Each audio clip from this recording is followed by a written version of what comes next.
I led them with cords of kindness, with the bands of love. And I became to them as one who eases the yoke on their jaws, and I bent down to them and fed them.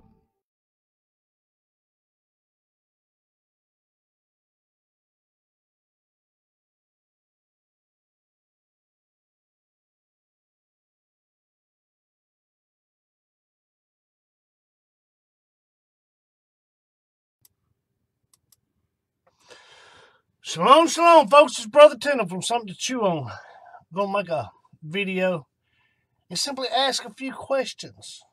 A few honest and humble questions. And I ask, as you listen to this, consider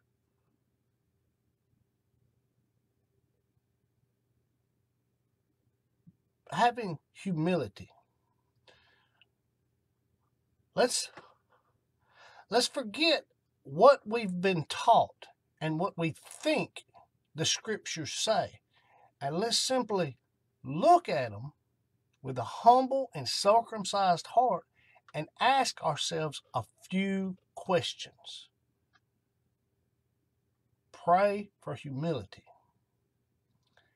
Pray that cognitive dissonance doesn't kick in and put up a wall of pride to keep you from hearing what the Spirit may be saying. How you doing, John? But like I say, be humble, and we're just going to ask some questions.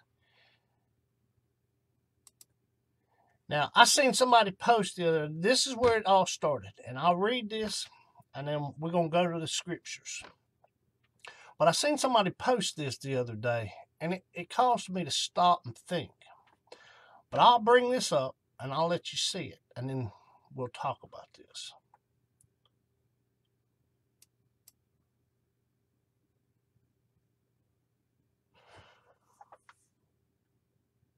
He makes reference, the person who posted this made reference to Galatians 5:4. Now, we'll go to the scripture in a second, but I want you to just see what he has posted. He said, those of you who try to earn God's approval by obeying his laws have been cut off from Christ. You have fallen out of God's favor. Notice how he's got this written. Those of you who try to earn God's approval by obeying his laws have been cut off from Christ. You have fallen out of God's favor. Okay? Now, let's actually go read Galatians 5:4 and see what it actually says. Okay? How you doing, Sister Jennifer?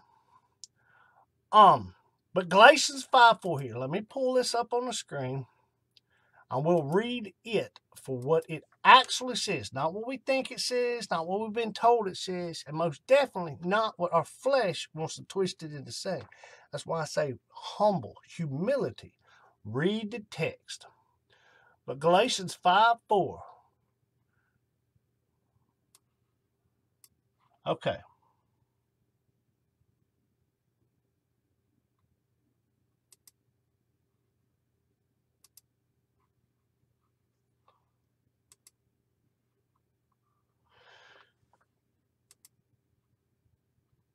This is what it says. It says, Christ has become of no effect unto you, whosoever are justified by the law. Ye are fallen from grace. Notice the verse says justified, but in the little meme the man shared, it said trying to earn God's approval. Slight difference. Reading into the text something that is not there. It says justified. Okay? Now I know some out there have this idea, and I think it's a safe assumption to say that the person who posted this has this idea also. I know a lot of people do. They have this idea that there's nothing we can do that will please the Most High. Nothing we can do can please the Most High. People have that idea. Now, with that said, with that thought in mind, let's see what the scriptures say about that subject. And I'm going to just read a few simple verses. If we go to, here, let's bring this back up. And we're going to go to Colossians 3 and verse 20. From the King James, it says, "Children, obey your parents in all things, for this is well-pleasing unto the master."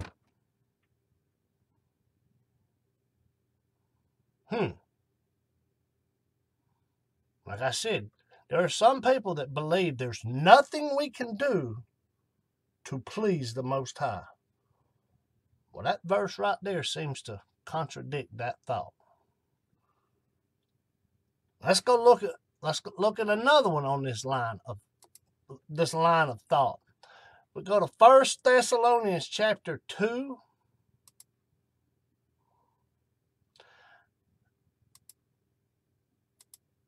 And verse 4. Again from the King James. It says, "But as we were allowed of Elohim to be put in trust with the gospel, even so we speak, as not pleasing men, but Elohim, which trieth our hearts." Again, we see a verse that says something we do can please the Most High.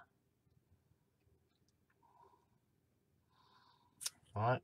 Now, with this concept in mind, let's go look at something, because like I said, he made reference initially to Paul's writings. So let's go look at something that Paul wrote himself. We're going to go to Romans chapter 8. And here, we'll start right, we're going to read right here. Romans chapter 8, verses 6, 7, and 8 from the King James. It says, "For to be carnally minded," that means the flesh. How do we know? We see that in verse 8, which we'll get to.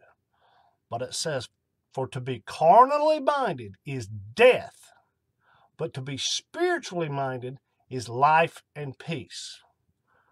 Basically, what Paul's doing is he's putting at either end of the spectrum flesh and spirit.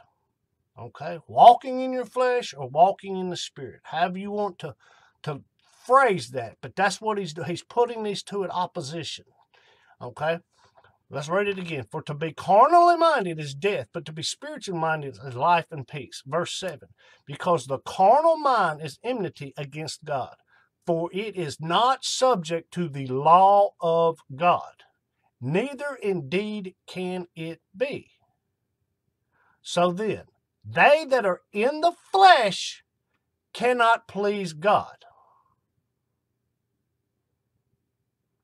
Okay, now let's ask ourselves. He's putting flesh and spirit at opposition to each other. And he says the flesh cannot please God. Okay? By implication, what can please God? The spirit. Okay? Now let's read verse 7 again very carefully. It says, "Because the carnal mind," flesh, "is enmity against God, for it is not subject to the law of God, neither indeed can be." Okay, so if the flesh cannot subject itself to God, and the flesh cannot please God, by implication, What can? The Spirit and subjecting oneself to the law of God. It's right there in the text. A little bit of critical thinking skills and asking the right questions. And it's basically right there. Okay, now let's go look at one other passage that deals with this pleasing the Most High concept. If we go to 1 John chapter 3,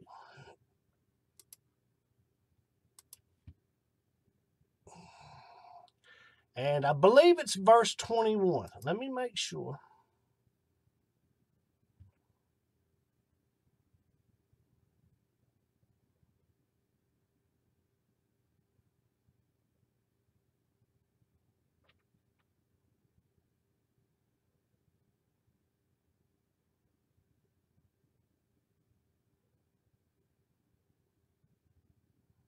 Verse 22. I apologize. I was a verse off. But if we see right here, I'll highlight this. I'll bring it up so you see which one I'm talking about. 1 John 3:22. Again, from the King James Version. It says, and whosoever we ask, or whatsoever we ask, we receive of him, because we keep his commandments and do the things that are pleasing in his sight.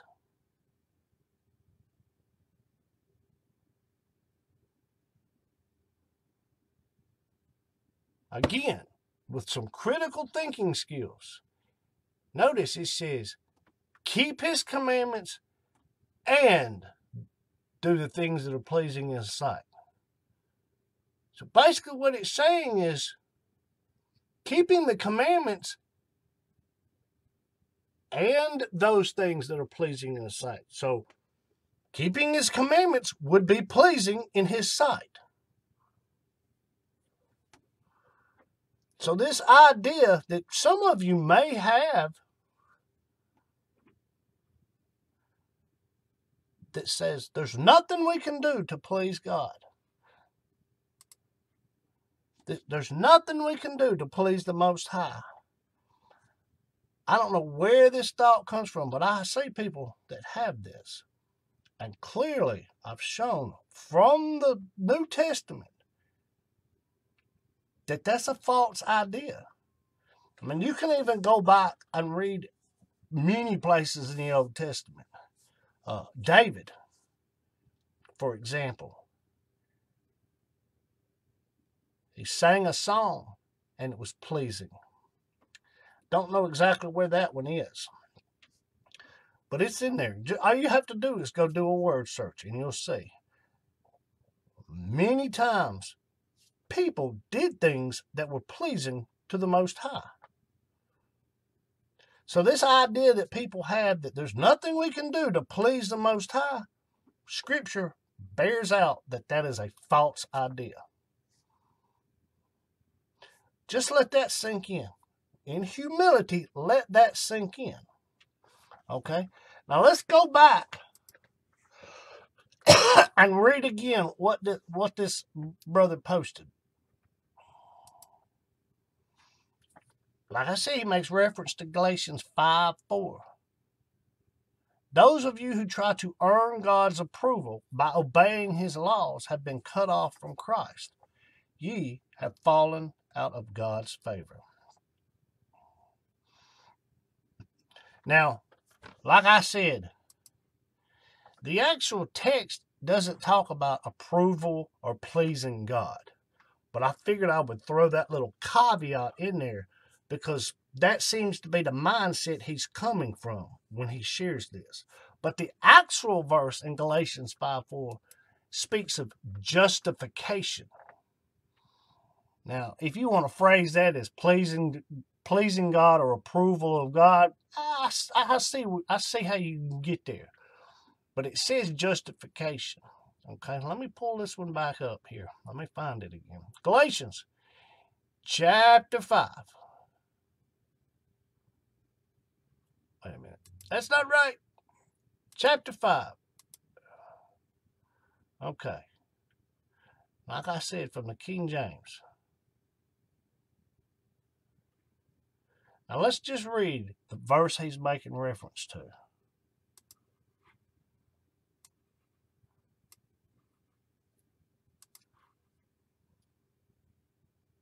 It says this, the actual verse from the King James says this, Galatians 5:4, King James Version. It says, Christ is become of no effect unto you, whosoever of you are justified by the law, ye are fallen from grace. Now here's where that extreme humility comes in, and let's not have our cognitive dissonance of pride kick in. Let's forget what we think we've been taught, what we think we know, what we've been told, and let's look at this verse. I often hear people say, when I have a conversation with them, and I say things about, like, we should be obeying the dietary laws. Clean and unclean. Clean is food, therefore can be eaten. Unclean, not food, therefore can't be eaten. Leviticus 11. Things like keeping the seventh-day Sabbath, which would be Saturday, not Sunday. But when I mention these things, I often get, and this person has even said this to me, that I have fallen from grace. And, they're making reference to this verse. Whosoever of you are justified by the law are fallen from grace. Okay, now let's keep that in mind. And let's also look at something else Paul wrote. Before we do,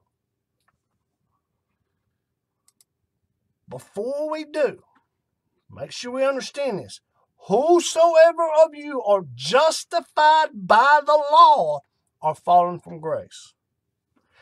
Now remember, basic rule of reading the Bible is that the Bible does not contradict itself. It doesn't. If we find what we think is a contradiction, it's because we understand it wrong, not because it actually does contradict itself. People so often forget this, and they will not read in context. They will cherry pick, for example, Galatians 5:4, completely out of context, and assume Paul is saying one thing when in fact he's not. He is saying something else, but we'll get to that. But like I said, whosoever of you are justified by the law, you are fallen from grace. So often I hear, oh, you're trying to obey the law. You're fallen from grace. And I often ask these same people, have you murdered anyone today? No. Have you committed adultery today? No. Have you stolen anything today? No. And I say, well, you're obeying the law, so you too must have fallen from grace. Simple questions. Do we see how absurd it sounds to think Paul is saying, justified by the law, you've fallen from grace. By obeying the law, you have fallen from grace. That's just an absurd thought. Okay, but keep in mind, justified by the law, you've fallen from grace. Let's go look at one other verse by Paul. If we go to Romans chapter 2 and verse 13. And I'll pull this up. And again, this is from the King James, and this is Paul. Notice very closely what it says. For not the hearers of the law are just before God, but the doers of the law shall be justified. And right about now is where the cognitive dissonance of pride is trying to rear its ugly head. Like I said, have some humility. He said over there in Galatians 5:4, those who are justified by the law have fallen from grace. But right here he says the doers of the law shall be justified. Do we see the apparent contradiction?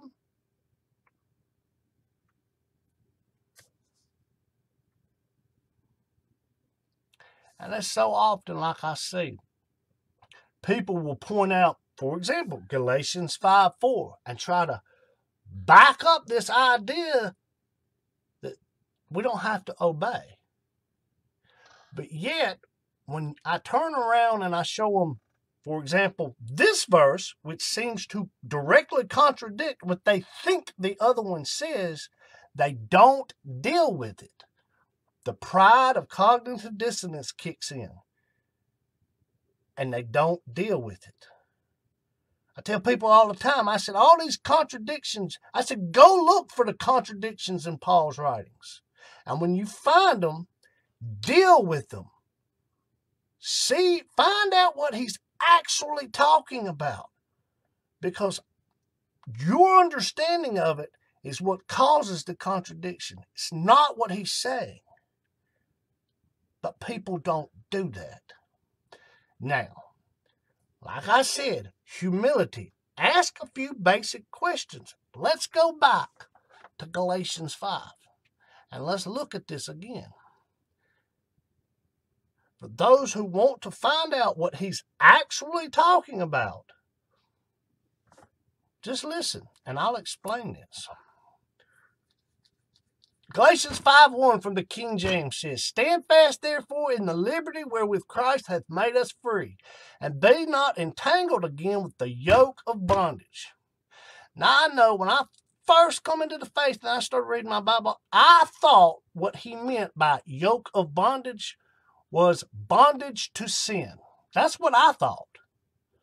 But as I studied more and listened to more mainstream teachers, and the way they teach it, mind you, falsely, I came to understand it as in the law of God was bondage.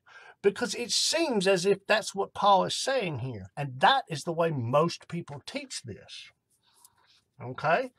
Let's keep that in mind. And let's read the next verse and ask some more questions.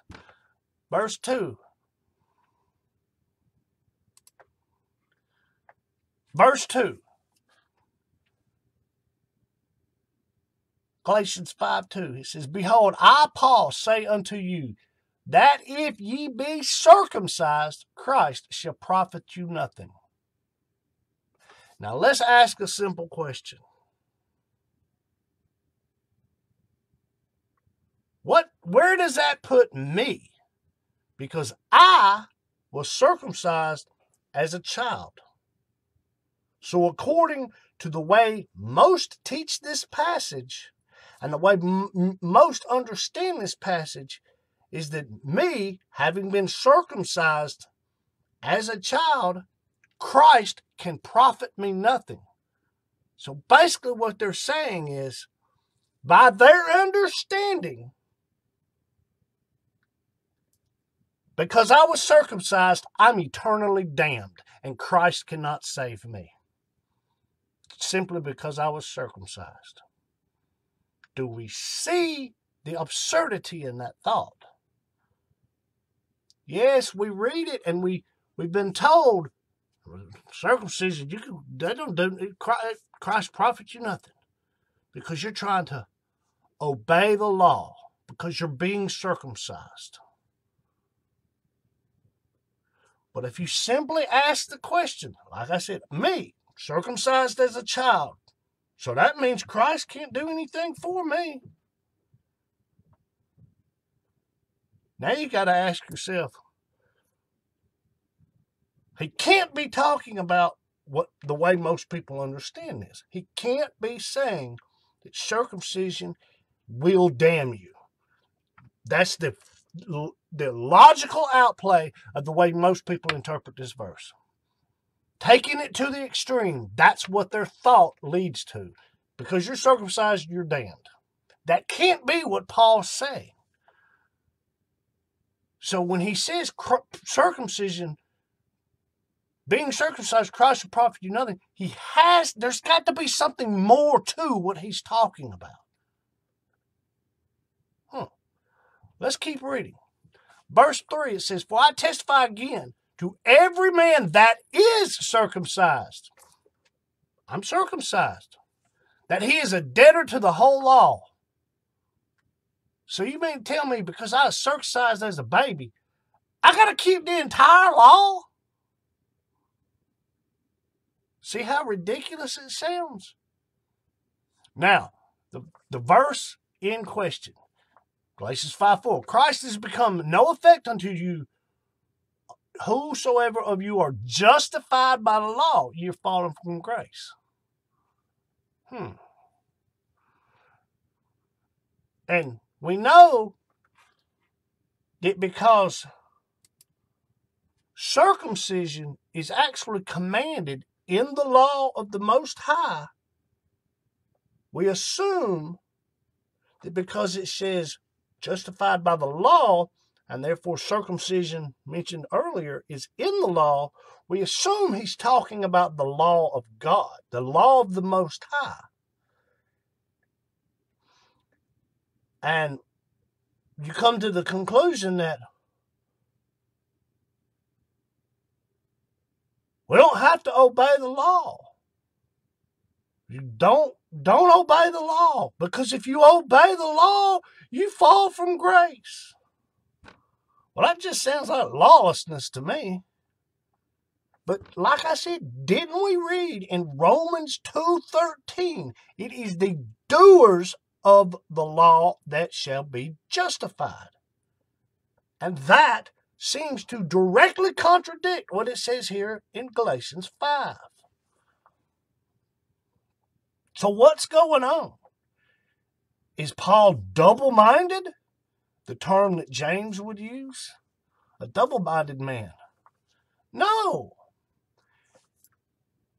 It stems from a lack of understanding of what Paul is talking about.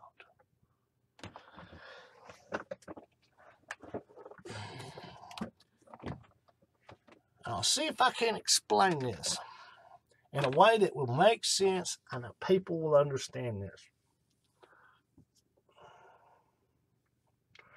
If we go back to verse 1, where it says, entangled, let me just read the verse again. "Stand fast, therefore, in the liberty wherewith Christ hath made us free, and be not entangled again with the yoke of bondage." Like I said, when I first started studying, I thought that was talking about sin, bondage to sin. But then, as I learned more and listened to more mainstream teachers who teach it falsely, I come to understand that it was talking about the law of the Most High. Because that's what it seems to be saying in verses 2, 3, 4, and 5.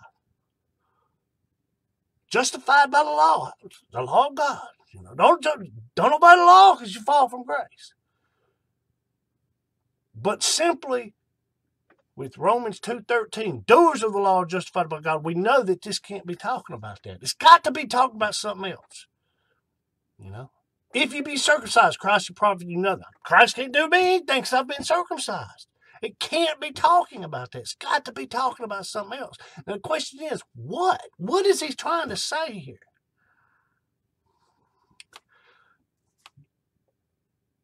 Verse 1, "Be not entangled again with the yoke of bondage." Now let's bring this up. Just so everybody can see this, this is going to be the words of the Master himself. Yeshua, the Master. This is what he said. If we go over to Matthew chapter 11, I'm going to go all the way to the end of the chapter. All right? I've even got these verses highlighted. We know these verses. We have them memorized. You often hear this roll off the tongue of a preacher faster than,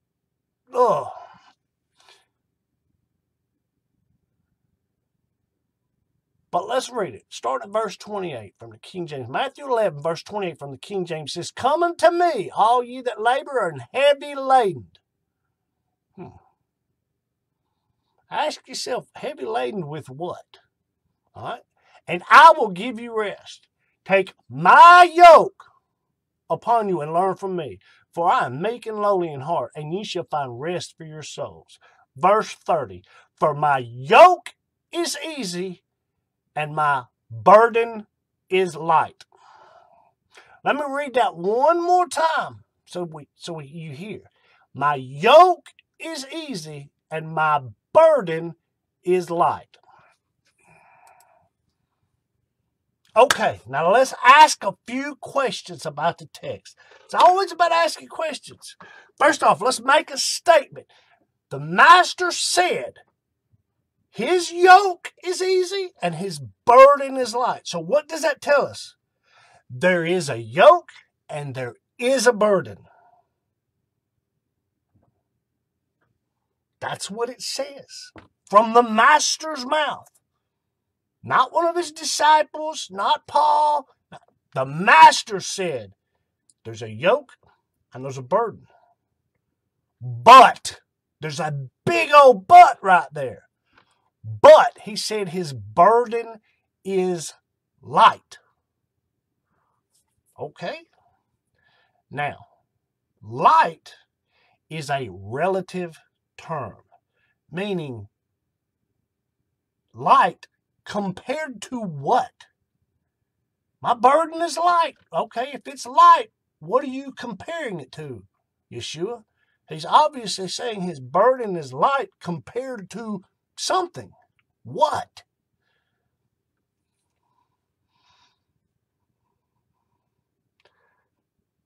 Matthew 23, verse 4. Let's pull this up and I will show you the answer of what he's talking about.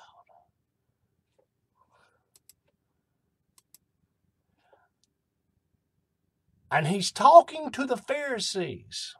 I've got this verse highlighted also. I'll just, right here. Matthew 23:2. Pharisees. That's who he's talking to. Okay? Or that's who he's talking about in reference to. Okay? We see that. But in verse 4, Matthew 23, verse 4 from the King James, he says, for they, meaning the Pharisees, for they bind heavy burdens. See, he said his burden was light in comparison to what? To the heavy burdens of the Pharisees. Do we see that? For they bind heavy burdens and grievous to be borne, and they lay them on men's shoulders. Okay? But they themselves will not move them with one of their fingers. Okay, let's ask this. And they lay them on men's shoulders. What do you put on man's shoulders or a beast's shoulders? A yoke. A yoke. You put it on a beast of burden. Hey, look at that beast of burden. You put a yoke on the shoulders, the back, the neck, however you want to look at it, on a beast of burden. But here, the master says they lay them on men's shoulders. What? The yoke of the Pharisees, which is a heavy burden, grievous to be borne. Do we see that? Okay, now with that in mind, let's look one other place. You go to Acts chapter 15. I know all this stuff I'm showing you is going to go against probably what most of you have heard, believe, and have been taught. But with some humility, we'll see. But if we go to Acts 15 and verse 10, let's read this. Most people think this is talking about the law of the Most High. Now, just for context purposes, most people know what Acts 15 is about, but it talks about certain men came down from Judea and taught, unless you be circumcised. Hey, there's that circumcised that's used over in Galatians. I wonder if the two are talking about the same thing. They are. After the manner of Moses. Manner of Moses. Notice it doesn't say the law of Moses, which we know is the law of the Most High. It doesn't say that. It's his manner. Some translations say custom of Moses. But you notice verse 10. The disciples said this. Now therefore, why tempt ye Elohim to put a yoke upon the neck of the disciples, which neither our fathers nor we were able to bear? Doesn't that sound awfully familiar to what Yeshua said in Matthew 23? Heavy burdens grievous to be borne, that they lay on the shoulders of men. Do you see how it's the same language? Why? Because they're all talking about the same thing. Now, if we go back to Galatians, chapter 5,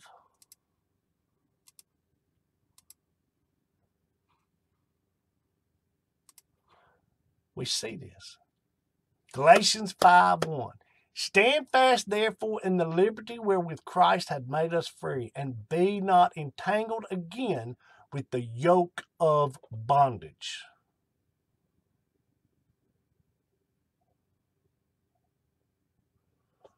The master said, there is a yoke. He has a yoke and he has a burden, but it's easy and it's light compared to the burden of the Pharisees that was heavy and grievous and was laid on the shoulders of men. And then as Acts 15 says, a yoke neither us nor our forefathers could bear. And now Paul is using the language, the yoke of bondage. You see how they all have the same type language? It's all bringing the same thing to mind. It's because they're all talking about the same thing. This passage in Galatians 5 is not talking about the law of the Most High, as so many wrongly teach it. What it's actually talking about is what's known as the oral law of the Pharisees. It's referred to in the Gospels as the traditions of men. It's referred to in the Gospels as the traditions of men, the commandments of men, and the commandment, or, wait a minute. The traditions of men, the commandments, I keep saying this wrong. The commandments of men, the traditions of men, and the tradition of elders. That's the way it's referred to in the Gospels. Paul actually refers to this same oral law of the Pharisees in Galatians 1:14 when he said, I was zealous for the tradition of my fathers. That's what he's talking about. He's talking about this oral law that had been made up by the Pharisees and added on top of, or added to, the actual law of the Most High. Does that make sense? That's what this passage is talking about. Okay, now I know this is going to be hard for some people to understand, but if you humble yourself and you go do the research, the Ruach will testify to the truth of what I'm saying. And verse 2 where he says, I, Paul, say unto you that if ye be circumcised, Christ shall profit you nothing. He's not talking about circumcision as mandated, as prescribed, as commanded in the law of the Most High, known as Abrahamic circumcision. That's not what he's talking about. Back to Romans 2:13. The doers of the law shall be justified. And we know that circumcision is a command within the law. So he can't be talking about circumcision as mandated, commanded in the law. Do you see how the two thoughts contradict themselves? It's because what he's talking about here, circumcision. Remember, Paul was a Pharisee. He thought like a Pharisee. He was a very, very educated man. And circumcision in the Pharisaical or rabbinical sense refers to the proselytizing ritual of a Gentile converting to Judaism and becoming a Jew. There were 3 steps, basically.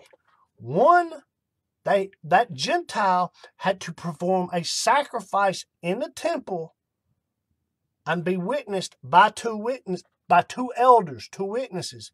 2 Pharisees had to see him do it. He had to take an oath to obey the oral law of the Pharisees. And 3, he had to be circumcised. Rabbinical circumcision, the way they did it, and in relation to this conversion process.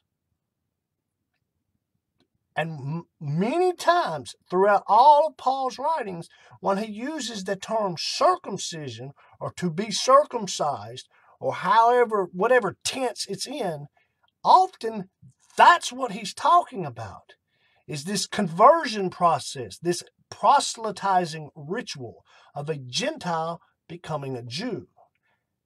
That's what he's talking about here. What he's saying is that if a Gentile puts their faith in converting to Judaism to be saved, then Christ shall profit them nothing. Why? Because their faith is misplaced. It's not in Messiah where it should be, but it's in man and their made-up laws. Now, verse 3. He says, "For I testify again to every man that is circumcised," talking about that conversion, "that he is a debtor to the whole law." Now, what he's talking about here is the whole law, as in both the written law of the Most High and the oral law made up by the Pharisees. He's talking about all of it together, not just the law of the Most High, like so many assume he's talking about. And then verse 4, "Christ is become of no effect unto you, whosoever are justified by the oral law of the Pharisees. Ye are fallen from grace." Why? Because by putting your faith in this oral law and this proselytizing ritual to save you, Christ has done you nothing, because your faith is misplaced. Therefore, you have fallen from grace. That's all he's talking about. It's not that hard to understand. Once you come to understand that there are 2 laws, and most of the mainstream do not understand this. 2 laws. Written law of Most High given to Moses out Mount Sinai, and I do not just mean the 10 Commandments. That we are supposed to obey. But there's also the oral law of the Pharisees that had been made up. Traditions of men, traditions of elders, commandments of men, tradition of my fathers, all the places it refers to it. That we don't have to obey. But it's like I said the other day, people were, "You're saying we got to obey the law to be saved." I didn't say that. What I said is obedience. Nowhere have I attached salvation to this. But a true and saving faith will produce works. Faith without works is dead. You say you have faith without works, I'll show you my faith by my works. Paul said in Romans 2:13, "It is the doers of the law that are just." And it amazes me. It comes down to not understanding there's 2 laws. The confusion, the base of this confusion comes in that Paul uses one word in Greek. It's nomos. And it gets translated into our English Bibles as law.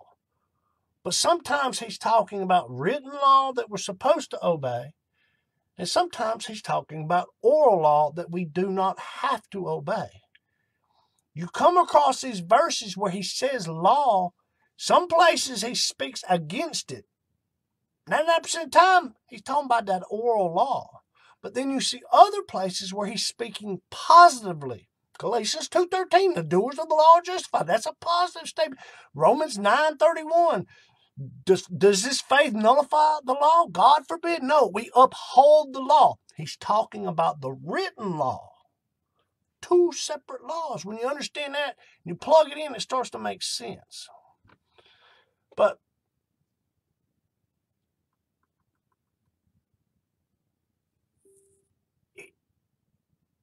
it amazes me. This is the thought. I hope the humility is still. It amazes me. The doctrines, the belief systems that people come up with, mind you, in their flesh. They're flesh walkers. Didn't we see back here in Romans 8 that the flesh cannot subject itself to God? It cannot please God. It cannot subject itself to God. That's a flesh walker.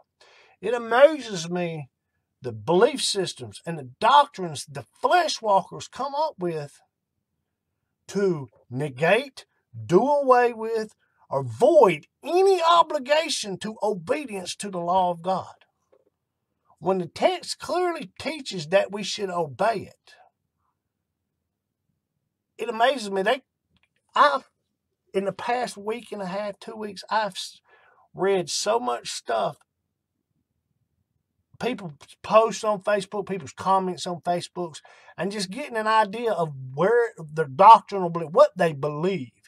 And I've read so much stuff on the books, articles, and things, and it amazes me the belief system and the doctrines people come up with to twist.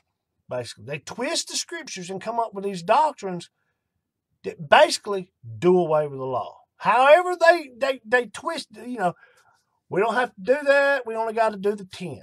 We don't even have to do the 10 anymore. Some people even think, we don't even have to do those anymore. We're just simply, and it amazes me. And it stems from not understanding Paul's talking about one of two laws. Most often he's referring to one of two laws. But people don't understand that, and they just assume he's talking about one law. And because they already believe we don't have to obey, laws done away with, nailed to the tree, nailed to the cross, done away, whatever they want to. They only see those verses and say, see, right there. But they won't deal with the other ones that seem to contradict it. Cognitive dissonance. All you got to do is ask a couple questions. If he says doers of the law here are justified, but over here, no flesh should be justified by the works of the law. It seems to contradict each other. He can't be contradicting himself. Why? Scripture doesn't contradict itself. So you have to ask yourself, what is he talking about? He's talking about two different laws. When you understand that, things start to make sense. But like I said, humility. Ask simple questions when you read the text. Paul taught obedience to the law, just like the Master Yeshua taught obedience to the law. Faith in Messiah and obedience to the law.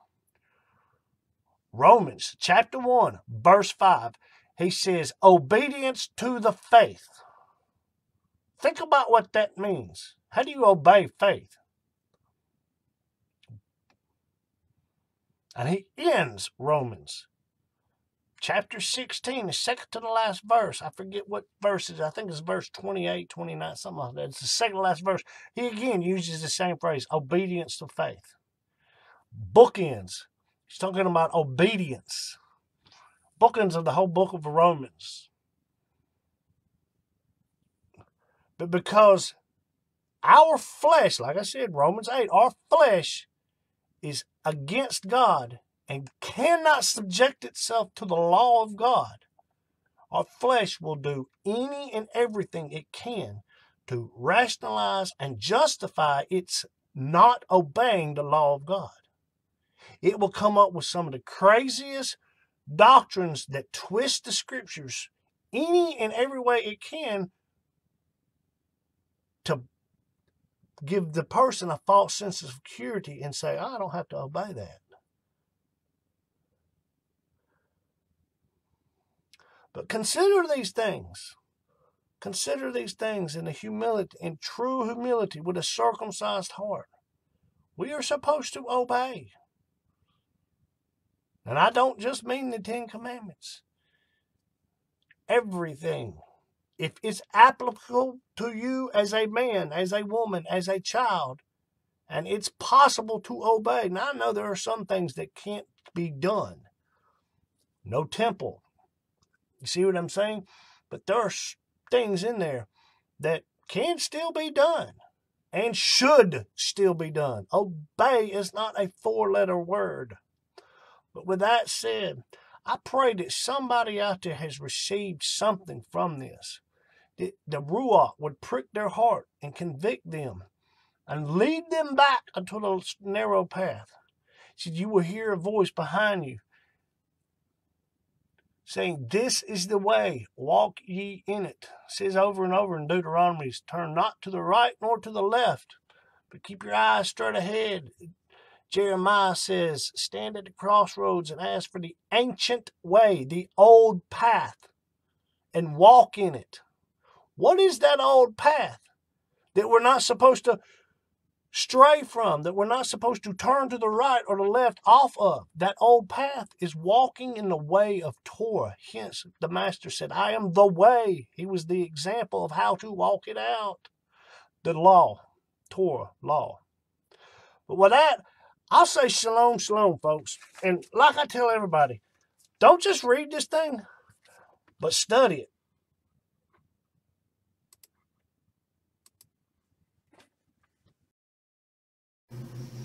Like and share our videos. Comment below, good or bad. Give us ideas for new videos. But above all, pray for us and subscribe to the channel. It'll be a little circle icon with a cow's face on the bottom right hand of the screen. And with that, I say shalom, and don't just read your Bibles, but study them.